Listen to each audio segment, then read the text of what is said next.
It was a quiet little town, tucked away in a valley where life moved slowly. The streets were lined with old, charming houses.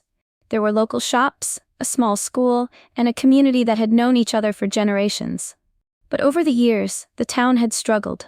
Jobs were hard to find, businesses were closing, and the future didn't seem very bright. People still cared about their town, but it seemed like time was running out. Then, out of nowhere, a billionaire stepped in. His name was Daniel Hawthorne. He wasn't the kind of man you'd expect to come to a town like this. The townspeople had heard rumors. He had made billions in tech and investments. But what was he doing here? At first, no one knew. Some figured he was just looking for land to buy. Others thought it was a publicity stunt. No one expected what was about to happen next. The day Daniel bought the town, the air was thick with curiosity. The residents gathered in the town square, whispering. No one knew exactly what to expect. But they all knew this would change everything. Daniel Hawthorne was a name that most people only heard on the news or read about in magazines. He wasn't just wealthy. He was incredibly successful. From a small startup, he had built an empire. His companies were worth billions, and his investments were known to be game changers. He had everything anyone could dream of: money, power, and fame. But the thing about Daniel was that he wasn't the typical billionaire you might picture. He didn't flaunt his wealth. He wasn't always in the headlines for the flashy things he'd bought. Instead, he was known for being somewhat of a mystery.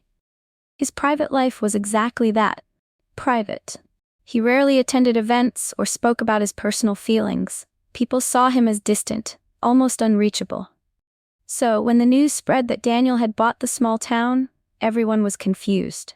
Why this town? Why now? The town was barely on the map, a place where not many people thought of. But for Daniel, it wasn't just about land. It wasn't about making more money or getting attention. There was something deeper, something personal. People began to wonder what had brought him here, to a place so different from his usual world. They couldn't have known then, but Daniel's decision wasn't driven by business. It was something much more emotional, something that tied him to this town in a way no one could have guessed. The town hall meeting was packed. Residents filled the small room, murmuring among themselves. They were all eager to hear what Daniel Hawthorne had to say. The mayor, a woman named Joan, stepped up to the podium, looking a little nervous. She had never met someone like Daniel before. Her voice was steady as she introduced him to the crowd. Daniel stood up, tall and composed, and walked to the front of the room. He wasn't dressed like most billionaires. They expected him to wear a suit, but he was in simple clothes, like any other person. His presence was calm, but the room fell silent as soon as he spoke. "I didn't buy this town to make a profit," Daniel began, his voice soft but firm. "I bought it because I believe in it. I believe in you. And I believe in what this town can become." The townspeople exchanged uncertain glances. Some whispered to each other, unsure of what to think. Others frowned. What did he mean by that? They couldn't understand. A few even felt a little threatened. What if he was planning to tear the town down? They had heard stories of wealthy outsiders coming in and changing everything, forcing people to leave, pushing up rents, and making the place unrecognizable. But Daniel didn't stop there. He went on, explaining that he wanted to help the town, to invest in its future, and to make sure no one was left behind. His words were kind, but there was a catch. He wanted the community's trust, and he knew it would take time to earn it. As he finished speaking, there was a moment of stunned silence. People didn't know what to think. They were still uncertain, but for the first time in years, a small spark of hope flickered in their hearts. In the weeks that followed, Daniel kept his word. At first, the changes were small, hardly noticeable to anyone but the people who lived there. But slowly, they began to add up. The old, dilapidated buildings that had been falling apart for years were being repaired. The streets, once cracked and full of potholes, were being paved smoothly. The local diner, which had almost closed down, received new equipment and a fresh coat of paint. Even the town's faded sign at the entrance was replaced with a shiny new one. Daniel didn't just send contractors in to do the work. He was there too. Every day he visited the town, talking to the people. He walked around, stopped to chat with the shop owners, and listened to their concerns. He asked questions, not just about business, but about their lives. He wanted to know what they needed, what could make their lives better. Some people were still skeptical, but others started to warm up to him. One afternoon, Daniel met with the town's school principal, Mr. Parker. The school had been struggling to get funding for new books and supplies, and the classrooms were overcrowded. Daniel listened carefully to Mr. Parker's concerns, nodding thoughtfully. A week later, the school received a grant that allowed them to buy new books and hire more teachers. The principal couldn't believe it. The students were thrilled. It was a small gesture, but it made a big difference. Despite these improvements, there were still whispers in the town. Some people were still unsure about Daniel's intentions. Was he really here to help, or was there a hidden agenda? They didn't know. But what they did know was that things were changing. The town was beginning to feel different, not just because of the new roads and buildings, but because of the hope that was growing among the people. Maybe, just maybe, Daniel Hawthorne wasn't like the other rich outsiders who had come and gone over the years. One evening, as the sun was setting, Daniel walked through the town's small park, lost in thought. He had spent the day meeting with local business owners and hearing their stories. He had learned more about the people who lived here, their hardships, their dreams, and the way they all held on to the town like it was a piece of themselves. That night, a woman named Sarah approached him. She was a single mother, struggling to make ends meet after her husband passed away. She ran a small flower shop on the corner of Main Street, and while her business had been doing okay, it wasn't enough to support her family. Daniel had noticed her before, but that evening she had a determined look on her face.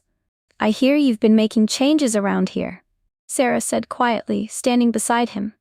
"But I need to know. Why? Why are you doing this?" Daniel turned to face her, his eyes softening. He hadn't expected anyone to ask him directly, but it was a question he had asked himself many times.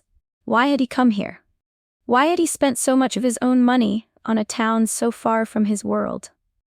He paused, looking out over the park, the soft evening light casting long shadows on the ground.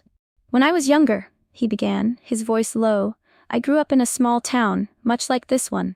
My parents didn't have much, and we struggled. But there was something about that place. It was home. And the people there, they were family. I watched it fall apart as the economy took a hit, businesses closed, and people moved away. By the time I had the money to help, it was too late." Sarah listened, her eyes wide. Daniel continued, "When I found this place, I saw something familiar. I saw the same spirit, the same heart, and I realized I had a chance to make a difference before it was too late. I want to give you all what I couldn't give my own town." Sarah's eyes filled with tears. "You don't know how much this means," she whispered. Daniel smiled softly. "I do, and I'm not going anywhere." In that moment, the gap between them seemed to disappear. Sarah wasn't just another business owner, and Daniel wasn't just a billionaire. They shared something deeper, a connection that made the changes in the town feel even more personal, more real. It wasn't long after Daniel's conversation with Sarah that the town began to notice something extraordinary. The changes weren't just about repairs or improvements anymore. Daniel was doing something bigger, something that spoke to the hearts of the people. One chilly morning, the town gathered for what they thought would be another town meeting. But this time, the atmosphere was different. There was excitement in the air, a quiet buzz, as people made their way into the community hall. No one knew exactly what Daniel had planned, but they could feel it. Something important was about to happen. As the meeting started, Daniel stood in front of the crowd with a warm smile. He looked around at the people who had once been skeptical of him, and he could see how much they had come to trust him. He didn't waste any time. "I've been listening to you," Daniel began. "I've heard your stories, your struggles, and your dreams, and I know that this town has so much potential. But I also know that some of you are just trying to hold on.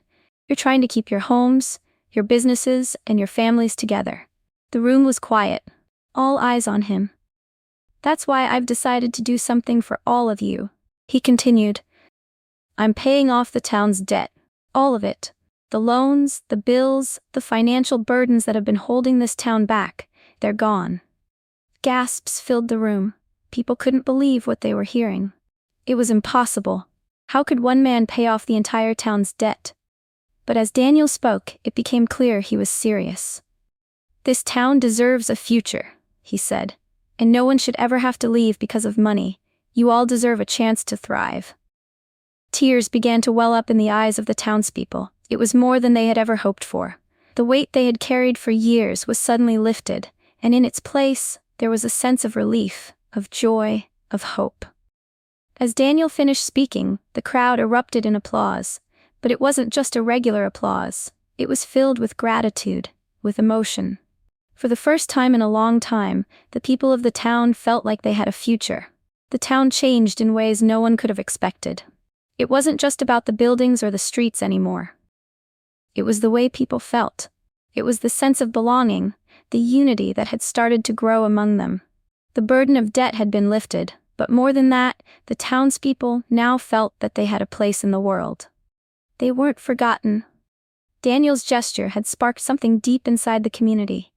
The local businesses began to thrive once again. The diner, once on the brink of closing, was now always full of customers. Sarah's flower shop was busier than ever. People weren't just spending money, they were investing in their own future, in their own community. The town was alive again. But it wasn't just the businesses that were flourishing, the people were too. The streets buzzed with laughter and conversation.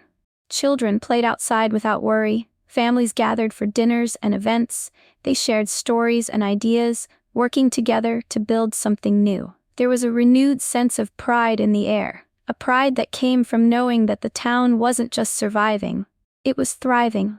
Even the older residents, who'd once felt abandoned, were now talking about the future with excitement.